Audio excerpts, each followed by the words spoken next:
નમસ્કાર મારા વાલા ગુજરાતી મિત્રો, જાગો જોગી જાગો ચેનલમાં આપનું સ્વાગત. તો આજે આપણે વાત કરીશું કે મન ઉપર રાજ્ય કરવાનું વિજ્ઞાન, જેને આપણે રાજયોગ કહી શકીએ છીએ. તો હવે વિચાર કરો કે આપણે મનના રાજા ક્યારે થઈએ.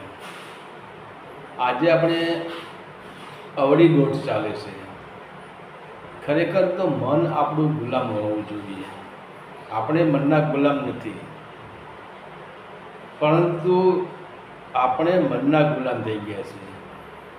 આપણે એટલે કે આપણી ચેતના. આપણે એટલે આપણે મનના ગુલામ થઈ ગયો એટલે તમે શરીરને ના માનતો કે આપણે મનના ગુલામ થઈ ગયા છીએ. કે 5 જ્ઞાનેન્દ્રિયો, 5 કર્મેન્દ્રિયો અને મન, બુદ્ધિ, ચિત્તને અહંકાર, અંતકરણ, આ શરીરના વિભાગ છે. તો આપણે મનના ગુલામ બની ગયા છે. એટલે આપણે જે કહીએ છીએ હું એટલે કોણ? આપણે કોણ છીએ? આપણે શરીર નથી, આપણે 5 જ્ઞાનેન્દ્રિયો નથી, આપણે 5 કર્મેન્દ્રિયો નથી, અને આપણે 4 અંતકરણ નથી. આપણે બધાના સાક્ષી છીએ. મનને પણ જોવાવાળા છીએ, અંતકરણને પણ જોવાવાળા છીએ, 5 જ્ઞાનેન્દ્રિયોને પણ જોવાવાળા છીએ, અને 5 કર્મેન્દ્રિયોને પણ જોવાવાળા છીએ, અને વિષય વાસનાઓને જોવાવાળા છીએ. દરેકના આપણે સાક્ષી છીએ. એમ છતાં વિચાર કરો, સાક્ષી એટલે કે આપણે પોતે મનના માલિક હોવો જોઈએ. મન આપણો ગુલામ હોવું જોઈએ. અને મન રૂપી ઘોડા પણ આપણે અસવાર થયેલા છીએ. કે મન આપણાથી નીચી કક્ષામાં છે. મન આપણાથી મોટું નથી, કે મન આત્માથી મોટું નથી. આપણે એટલે આત્મા. મન આત્માથી મોટું નથી. પણ એમ છતાં જો આજે આપણે જીવ અવસ્થામાં આવી ગયા છીએ, અને મન આ જીવને ઘોડો બનાવી દીધો છે, અને પોતે મન અસવાર બની ગયું છે. અને પછી આ જીવાત્માને મન, એની 5 જ્ઞાનેન્દ્રિયો, 5 કર્મેન્દ્રિયો અને અંતકરણથી એને જેમ મન ફાવે એમ આ જીવને દોડાવે છે. અને જીવને દોડાવે છે એટલે એની પાછળ કર્મેન્દ્રિયોને પણ દોડવું પડે છે, અને જ્ઞાનેન્દ્રિયોને પણ દોડવું પડે છે, બુદ્ધિ, ચિત્ત અને અહંકારને પણ દોડવું પડે છે. તો અહીંયા હવે રાજયોગમાં સ્વામી જે વિવેકાનંદ છે એમને બહુ સરસ આપણને વાત કરી છે કે તમે મનની ગુલામી છોડી દો અને મનના માલિક બની જાઓ. મન ઉપર અસર તમે કરી દો. તો આપણે અહીંયા રાજયોગ સ્વામી વિવેકાનંદનો છે, અને એમને કહ્યું છે કે મન ઉપર નીતિ કેવી રીતે મેળવવી, મનને માલિક કેવી રીતે બનાવવું. અને આપણે મનને હુકમ આપણે કરવાનો છે. આપણી 5 જ્ઞાનેન્દ્રિયોને આપણે હુકમ કરવાનો છે, 5 કર્મેન્દ્રિયોને હુકમ કરવાવાળા આપણે જ છીએ, 5 જ્ઞાનેન્દ્રિયોને હુકમ કરવાવાળા આપણે જ છીએ, અને 4 અંતને હુકમ કરવાવાળા આપણે જ છીએ. અને આપણા હુકમથી જ આ ચાલી રહ્યું છે. એમ છતાં આજે મનના હુકમથી આપણે કેમ ચાલીએ છીએ? તો કહેવું કે દરેક મનુષ્ય અંદર એક મહા ઉર્જા ભરેલી છે. અને મનુષ્યને તમે મનુષ્ય શરીરને શું માનો છો? મનુષ્ય શરીર એટલે મહા ઉર્જાનો ભંડાર છે. અને આ મહા ઉર્જા કોઈ પણ પશુ, પ્રાણી, પંખી, જાનવર એમાં ક્યાંય મળતી નથી. તમને ફક્ત એક મનુષ્ય જન્મમાં જ આ મહા ઉર્જાનો ભંડાર તમને મળી જાય છે. અને એ ભંડાર પણ અકિંમતી, જેની કોઈ કિંમત નથી. તમે વિચાર કરો, આપણે આખી ઉર્જાની વાત આપણે સાઈડ ઉપર કરી દઈએ, ખાલી આપણા શ્વાસની વાત કરીએ. આપણે એક શ્વાસ અંદર લીધો, અંદર પૂરક કર્યો, અંદર કુંભક કર્યો, પછી એને રેચક કર્યો, અને બાહ્ય કુંભક કર્યો. હવે તમે એક શ્વાસ લઈને છોડી દીધો, અને બીજો શ્વાસ તમે ન લઈ શકો, તો તમે કોઈ મોટા ગુરુજીઓ હોય, પંડિતો હોય, સદગુરુ હોય, સંત હોય, એના ચરણોમાં તમે પડી જાઓ ને કહી દો, ગુરુજી મારી તમામ સંપત્તિ હું તમને લખી આપું, પરંતુ મને તમે એક શ્વાસ તમે મને શ્વાસ આપો.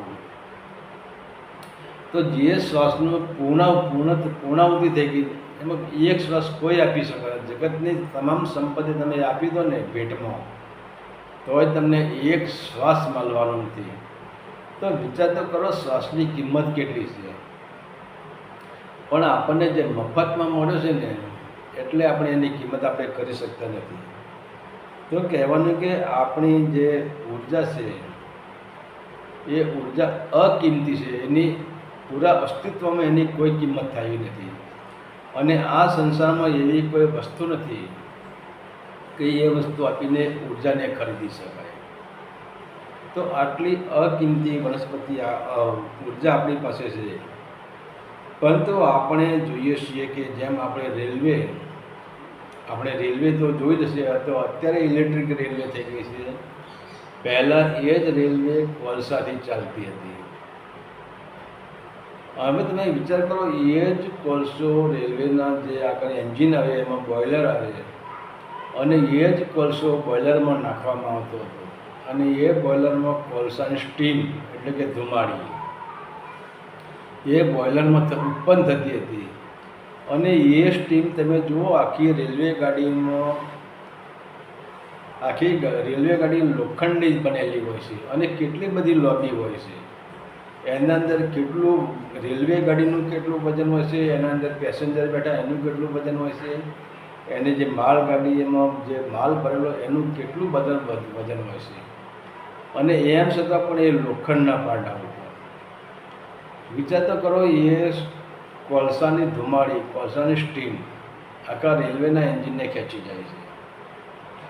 પરંતુ તમે હવે એક પ્રયોગ કરો કે એ જ રેલવેમાં જે આપણે કોલસો વાપરી, એ જ કોલસો આપણે ખુલ્લા મેદાનમાં વાપરી નાખીએ. ખુલ્લા મેદાનમાં કોલસાને બાળી દઈએ, તો એની ધુમાડી, એની સ્ટીમ કોઈ જ કામમાં આપવાની નથી. એની જે અમૂલ્ય એની ધુમાડી હતી, અમૂલ્ય એની સ્ટીમ હતી, એની શક્તિ હતી રેલવે ગાડીને ખેંચવાની, પણ એ બોઇલરમાં હતી. એમ આપણી અંદર પણ બોઇલર પડી છે. જે આપણે સૂક્ષ્મના નાડી છે એ આપણું બોઇલર છે. પણ આપણી ઉર્જા તો આપણે બોઇલર સુધી પહોંચવા દેતા જ નથી, સૂક્ષ્મના નાડી સુધી પહોંચવા દેતા જ નથી. અને આપણે આપણી કિંમતી ઉર્જાને, જેમ એક કોલસો આખી રેલવે ગાડીને ખેંચી જાય છે, એમ આપણી ઉર્જા કોલસો તો રેલવે ગાડીને ખેંચી જાય છે, પણ આપણી જે મહા ઉર્જા છે અનંત બ્રહ્માંડોમાં તમને વિકસાવી દેશે. અનંત બ્રહ્માંડો જેવી તમારી કાયાને એટલી બધી વિરાટ બનાવી દેશે કે તમે પોતે અનંત બ્રહ્માંડમાં તમારી કાયા થઈ જાય છે. અને અનંત બ્રહ્માંડ તમારામાં આવી જાય છે. જેમ આપણે જોઈએ કે ભગવાન કૃષ્ણએ જ્યારે કુરુક્ષેત્રના મેદાનના અંદર અર્જુનને જે વિરાટ સ્વરૂપ બતાવ્યું હતું, એ જ આપણી ઉર્જા છે. કે ભગવાન કૃષ્ણને આપણી ઉર્જા કંઈ જુદી જુદી નથી. પ્રકૃતિના અંદર ભેદભાવ નથી, પરમાત્માના અંદર ભેદભાવ નથી. પણ કહેવાનો મતલબ છે કે આપણી જે મહાકિંમતી ઉર્જા છે એને આપણે બહારની તરફ વેડફી રહ્યા છીએ. અને આપણી ઉર્જા આપણે ક્યાં વેડફીએ છીએ? વિષય વાસના, ઈર્ષા, રાગ, દ્વેષ, દ્વૈત ભાવ ને મોહ, લોભ, છલ, કપટ ને દગા પ્રપંચ. આમ જ આપણે આપણી ઈર્ષા વેડફી નાખીએ છીએ. અને તમે જુઓ, એમાં કંઈ જ રસ, જે વસ્તુ નિરસ છે. તમે જુઓ, ઘણી જગ્યાએ તો બંને ભાઈઓ વચ્ચે એવું જ મેં મારી નજરે ઘણી વાર જોયું છે. એક ભાઈને સુખી હોય અને એ સારું મકાન બનાવતું હોય ને, તો બીજો ભાઈ એ ખાવાનું બંધ કરી દે, મને ખાવા નહીં ભાવે. એના પેટમાં અંગારા ઉપર છે, એના અંદર અંગારા ઉપર છે કે આ શું, આ મારાથી આગળ નીકળી ગયું. તો આ ઉર્જા ખોટી વપરાય છે. બીજા નંબરે આપણી 5 જ્ઞાનેન્દ્રિયો આપણી ઉર્જા ખોટી વપરાય છે. વાણીથી એ ઉર્જા ખોટી વપરાય છે. કે તમે જેટલું સકારાત્મક ઉર્જાથી તમે વાત કરો, સારી વાણીથી કરો, એમાં ઉર્જા ઓછી વપરાય છે. પણ તમે નકારાત્મક વાણી, તમે વિભસ્ત શબ્દ બોલો, એમાં તમારી ઉર્જા વધારે વપરાય છે. તો કહેવાનો મતલબ, આપણી કિંમતી ઉર્જા આપણે વિષય વાસનાઓમાં ખોઈ નાખીએ છીએ. અને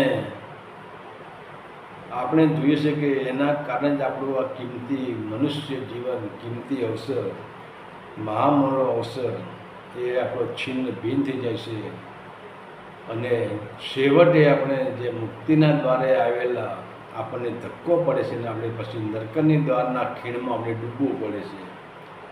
તો કહેવાય ને, આપણી ઉર્જા વિષય વાસનાઓને આપણે જે અમે વેડફી નાખીએ એમાંથી આપણે ઉર્જાને બચાવવાની છે અને એ ઉર્જાને આપણે બોઇલર સુધી પહોંચાડવાની છે. બોઇલર એટલે આપણું જે મૂલાધાર ચક્ર. મૂલાધાર ચક્રથી જે સૂક્ષ્મ નાડીના બે રસ્તા છે, જેમાં રેલવેનું બોઇલર આવે એ છે એન્જિન સુધી એની સ્ટીમ જાય છે, એમ આપણી ઉર્જાની જે સ્ટીમ છે એ આપણે મૂલાધાર ચક્રના બોઇલરમાં આપણી ઉર્જાને એકત્રિતકરણ કરવાનું છે અને ત્યાંથી પછી સૂક્ષ્મરૂપી જે બોઇલર છે એ બોઇલરના અંદર ચડાવવાની છે અને અહીંયા જે આપણે એન્જિન જ માની લો ને, જે સહસ્ત્રાર છે ત્યાં સુધી આપણે ઉર્જાને લાવવાની છે. પણ આપણે હવે ઉર્જાને ખોટી જ વાપરી નાખીએ છીએ. બીજી નંબર, આપણે જે માણસ, હવે તમે જુઓ તો તમને એમ લાગશે કે શરીરની સ્થિતિ છે ને, તમારી ઉર્જા શરીરની સ્થિતિ પણ બગાડી શકે છે. તમે જુઓ ઘણા માણસો બેઠા હોય, તમે જુઓ તો આમ વાંકા વળીને બેઠા હોય અને ઘણા માણસો ચાલતા હોય તો વાંકા વળીને ચાલતા હોય અને ઘણા માણસો તમે જુઓ બેઠા હોય તો એ શાંતિથી ન બેઠા હોય, એ હાથની આંગળીઓ આમ કરતા હોય, કાં તો પગ હલાવતા હોય, કાં તો આમ કરતા હોય, કંઈ પણ કોઈ પ્રકારની પ્રક્રિયા કરતા હોય, સ્થિર ન બેઠા હોય. અને માનો કે માણસ બહારથી જેટલો અસ્થિર દેખાય છે એટલો તે અંદરથી અસ્થિર જ હશે. પણ તમે જ્યારે બેસો છો ત્યારે આપણે કરોડરજ્જુ છે એને સીધી રાખીને બેસો, ચાલો તો એ સીધી રાખીને બેસો અને તમારી છાતી બહાર કાઢીને તમે ચાલો. તો તમને એમ લાગે છાતી બહાર કાઢવાથી શું થાય? તમે વિચાર કરો, આપણી છાતી બહાર કાઢવાથી આપણે જે આ ખંભા છે ઘણી વખત આગળ પણ આ જેમ ખંભા પાછળ જવા જોઈએ એ ખંભા આગળ આવી જાય છે અને આના લીધે આપણે જે રીઢની હડ્ડી છે, આપણી જે ઉર્જા છે એ ઉર્જા ઉપર ચડી શકતી નથી અને એ ઉર્જા ઉપર ન ચડે એટલે આપણે જે ધારું લક્ષ્ય છે, આપણું લક્ષ્ય તૂટી જાય છે. અને એટલે જ તમે જુઓ, આજે તમે આર્મીવાળાને જુઓ, મિલિટરીવાળાને જુઓ, એની ટ્રેનિંગ તમે જુઓ, એની ટ્રેનિંગ પહેલાં ટ્રેનિંગ એક જ આપે છે કે છાતી આમ ફૂલાવીને, છાતી બહાર કાઢીને ચાલવું, સીધું ચાલવું, સીધું બેસવું. આનું કારણ શું? આમાં ક્યાં રાઇફલો ચલાવવાની છે? પણ બેસવાથી અને ચાલવાથી પણ તમારી ઉર્જા ઘણી બધી ખોટી વપરાઈ જશે. તો જ્યારે અને પાછું આપણે બેસી રહીએ ત્યાં જો તો માણસ નવરો બેસી રહ્યો ને, કાં તો સળી લઈને દાંત ખોતો છે, કાં તો ઢેકારા પાડતો છે, કાં તો આંગળીઓમાં આમ કરતો છે, કાં તો પગના અંગૂઠા હલાવતો છે, પગ દબાવતો છે, બીજું કંઈક મારે કંઈ ના આવતા છે એટલે મોબાઈલ લઈને બેઠો છે, પણ સ્થિર નહીં બેસી શકીએ. તો ઓછામાં ઓછા આપણે નિયમ પ્રમાણે, જે યોગના નિયમ પ્રમાણે આપણે આની તૈયારી કરી દેવી જોઈએ અને બધાને પણ મિનિમમ 50 મિનિટ, 5 મિનિટથી શરૂઆત કરવી જોઈએ અને છેલ્લે 50 મિનિટ સુધી આપણે સ્થિર બેસવાની પ્રેક્ટિસ કરવી જોઈએ. અને તમે 50 મિનિટની તમારી પ્રેક્ટિસ પૂરી થઈ જાય, તમે 50 મિનિટ સ્થિર બેસી શકો ત્યારે તમારી ઉર્જાનું સર્ક્યુલેશન અંદરથી શરૂ થઈ જાય અને તમે સ્થિર બેસીને પ્રયોગ કરી જુઓ. જે માણસ સ્થિર ચાલતો હોય, સ્થિર બેસતો હોય અને એની સામે તમે નજર કરો, એના ચહેરા પર લાલી દેખાશે, એના ચહેરા પર તમને એને જોવાની, એના સાનિધ્યમાં જવાનો તમને પ્રેમ થશે, એનું તમને આકર્ષણ થશે અને એની વાણીમાં તમને મીઠાશ લાગશે. કે આ બધું કારણ શું? આ બધું ઉર્જાનું જ રહસ્ય છે. આમાં કોઈ હિપ્નોટિઝમ નથી, કોઈ જાદુ મંત્ર નથી, કોઈ ગુરુની કૃપા નથી, કોઈ પરમાત્માની કૃપા નથી. આ એક આપણું શરીરનો, આ પ્રકૃતિનો એક નિયમ જ છે કે જેમ આપણે જોઈએ કે સીધા બેસવાથી જોઈએ, ઝાડ જ્યારે ઉગે ત્યારે એનું થડ સીધું જ હોય છે અને જેટલું સીધું હોય એને ઉર્જા વધારે મળે છે.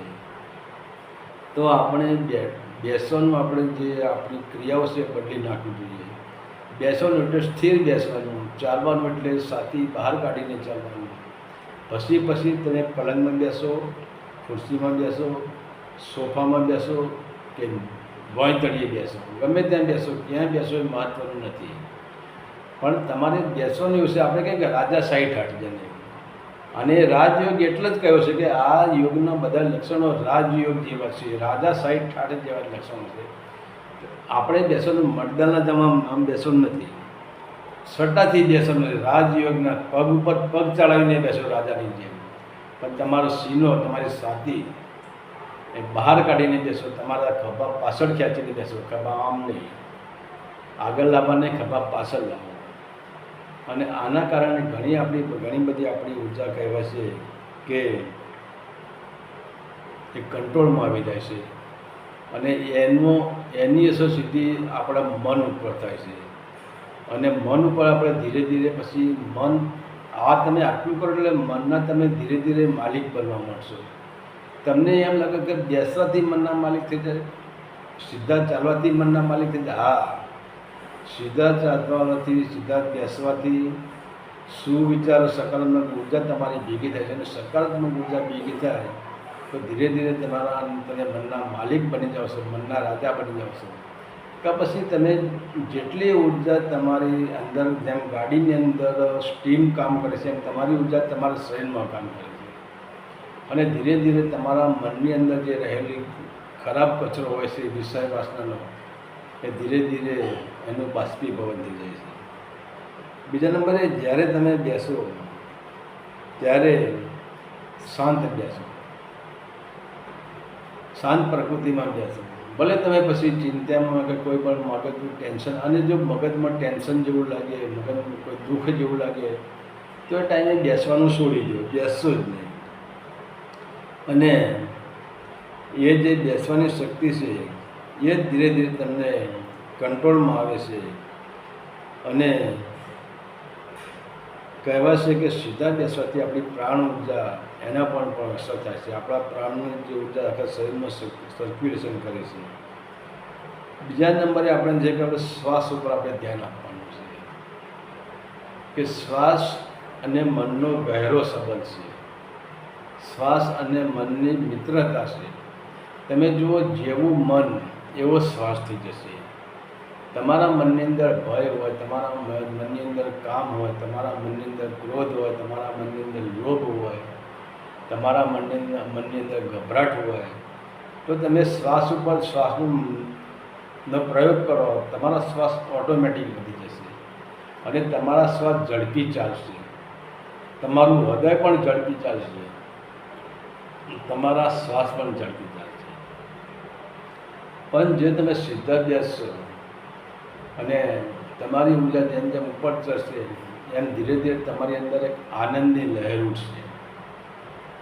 અને તમારા મનની અંદર આનંદની લહેર ઉઠશે એમ ઓટોમેટિક તમારા શ્વાસ એ ધીમી ગતિએ ચાલશે. અને ધીમી ગતિ એટલે પ્રેમથી ચાલશે. અને એ શ્વાસ તમારે ધીરે ધીરે મન ઉપર નિયંત્રણ કરશે. અને એ જ શ્વાસ ધીરે ધીરે તમને મનનો રાજા બનાવી દેશે. તો શ્વાસ ઉપર આપણે ધ્યાન આપવાનું છે. અને શ્વાસ ઉપર ધ્યાન આપવાથી મન સ્થિર અને જાગૃતિમાં આવી જશે.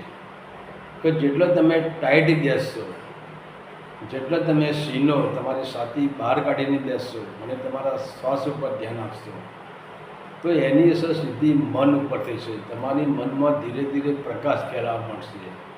જેમ આપણે જોઈએ આકાશમાં, આકાશ શુદ્ધ જ છે પણ એની અંદર વાદળો આવી ગયા છે, તો એ વાદળો ધીરે ધીરે આપણી વિષય વાસનાના જે વાદળો છે એ વાદળો ધીરે ધીરે હટવા મળશે.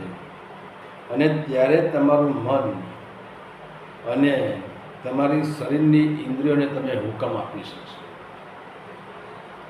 આ બે કાર્ય પ્રમુખ કાર્ય છે, બે મુખ્ય કાર્ય છે.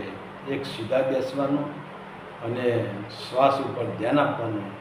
આ બે કાર્યમાં તમને સફળતા મળી જાય તો ધીરે ધીરે તમે મનના માલિક બની શકશો, મનના રાજા બની શકશો. અને ત્યાર પછી એવો સમય હશે કે તમે મનને હુકમ આપી શકશો તમારી જ્ઞાનેન્દ્રિયોને હુકમ આપી શકશો, તમારી કર્મેન્દ્રિયોને પણ તમે હુકમથી ચલાવી શકશો. અને છેલ્લી અને એક સરસ વાત કે તમે જો બહારનું જ્ઞાન તમારી પાસે ગમે એટલું હશે, તમે વેદ, વેદાંત ગ્રંથ, ઉપનિષદ, ગીતા, રામાયણ કે શિવપુરાણ કે શિવસૂત્ર, કોઈ પણ પ્રકારનું ધાર્મિક પુસ્તક હોય, કોઈ બીજું કોઈ પુસ્તક હોય, જેને તમે વાંચન કરીને તમે જે જ્ઞાન અંદર ભેગું કર્યું હશે, એ જ્ઞાન તમારા જીવનમાં તમને મનનો માલિક નહીં બનાવી શકે. તમે કોટી પ્રયત્ન કરો, ભલે તમે સીધા બેસો, તમે શ્વાસ ઉપર ધ્યાન આપો, પણ તમારી અંદર જ્યાંથી બહારનું જ્ઞાન છે, બહારના જ્ઞાનને ઘૂસી નાખવાનું છે.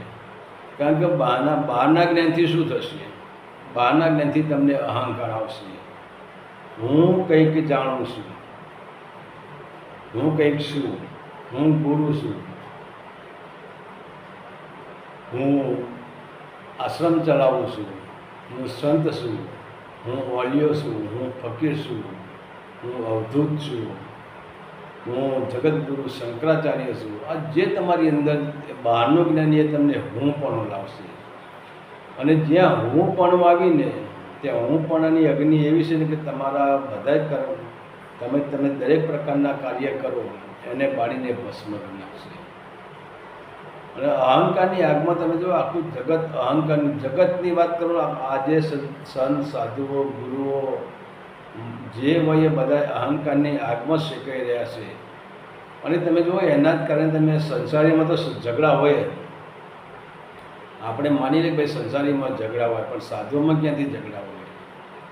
સાધુઓમાં તો પ્રેમની ગંગા વહેવા. તમે જુઓ ને કમસે કમ બધાને 1 કરોડ કેસ સાધુઓના કોર્ટમાં ચાલતા હોય છે. તો સાધુઓને મારી કેસ કહેવા, જ્યાં સાધુ એટલે પ્રેમની ગંગા. આ પ્રેમની ગંગાને કોર્ટમાં કેમ જવું પડે? તો કહેવાનો મતલબ છે કે સ્વ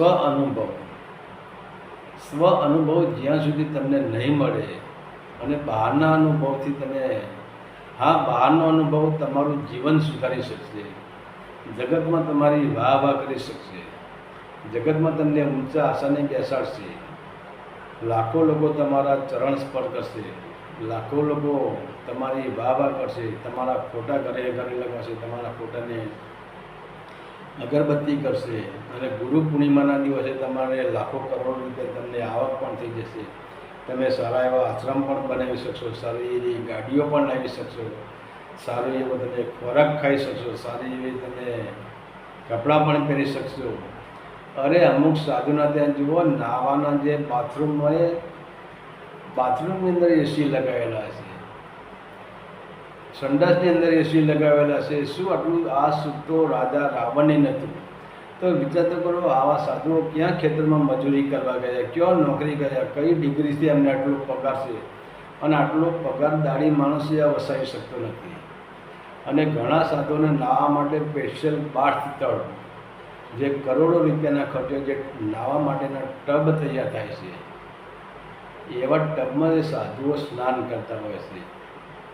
તો આ બધું બહારનું જ્ઞાન, બહારની સુવિધા તમને આપી શકશે, પણ તમને મનના ગુલામ બનાવી રાખશે. મનના માલિક કોઈ દિવસ નહીં થવા દે. અને બહારનું જ્ઞાન એ અસલી જ્ઞાન નથી, કે અનુભવથી જ અસલી જ્ઞાન પ્રગટ થાય છે. અને અનુભવથી જ અસલી જ્ઞાન તમને મળે છે. અને અસલી જ્ઞાન એ જ તમારો મહાયજ્ઞ છે. આપણે બહારના યજ્ઞ કરીએ છીએ અને આહુતિ આપીએ છીએ, પણ આપણે એ યજ્ઞ અંદર કરવાનો છે. આપણા મૂલાધાર ચક્રમાં યજ્ઞ કરવાનો છે. અને એ યજ્ઞમાં જેમ ગાડીમાં કોલસા નાખે એની ધુમાડી ઉપર જાય છે, એમ એ યજ્ઞ આપણે સત્યનો યજ્ઞ મૂલાધારમાં કરવાનો છે. અને એમાં વિષય વાસનાઓની આહુતિ આપી દેવાની છે. અને તમે જો તમે વિચાર તો કરો, આપણે એટલું તો સમજીએ, આ તો અત્યારનો એજ્યુકેશન જમાનો છે. માણસના ભેજામાં એટલું તો ઉતરે કે ના ઉતરે, કે તમારે તરવું હોય તો ઘરે ખાટલામાં બેઠા બેઠા તરાય નહીં. ઘેર તમે ફર્સ્ટ ઉપર સૂઈ જાઓ અને તરત શીખો, તરાય નહીં. ધરતી ઉપર તમે તરવા માંડો તો તરાય નહીં. પછી તરવા માટે આખી બુક આવશે, કેવી રીતે તરવું એ શીખવાડવા માટેની આખી બુક આવે છે. તો આખી તરવા માટેની બુક તમે કંઠસ્થ કરી લ્યો ને તો પણ તમે તરી નહીં શકો.